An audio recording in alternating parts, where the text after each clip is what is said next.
दरम्यान शरद पवार यांच्या पुढे अजित पवारांचा टिकाव लागणार नाही अशी टीका काँग्रेसचे विजय वडेट्टीवार यांनी केली आहे।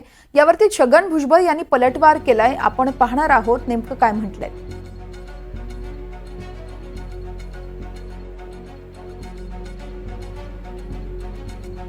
त्यानंतर अजितदादांचा निर्णय चुकल्याची त्यांनी कबुलीच दिली आहे त्यांच्या काही भाषणातून। म्हणजेच त्यांचा निर्णय घर फोडलं ते धर्मराव आचरामच्या सभेमध्ये ते बोलले की मी चूक केली तुम्ही करू नका। याचा अर्थ की त्यांनी चूक मान्य केली आहे, त्यांची चूक झाली आणि शरद पवारांसारख्या मुसद्दी नेत्यांच्या पुढे टिकाव लागणं हे आता त्यांना दिसत नाही। आता तो विजय वडेट्टीवार हे विरोधी पक्षनेते आहे, ते रोज काहीतरी बोलल्याशिवाय कशा गट्टीवर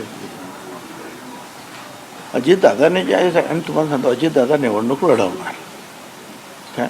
शेवटी काय आहे की ते आमच्या ग्रुपचे कॅप्टन आहेत, ते मध्येच काही शस्त्र टाकू शकतच नाहीत। परंतु त्यांची ती व्यथा जी आहे मागच्या निवडणुकीमध्ये जे काही झालं ती व्यथा त्यांनी जे आहे लोकांसमोर मांडलेली आहे।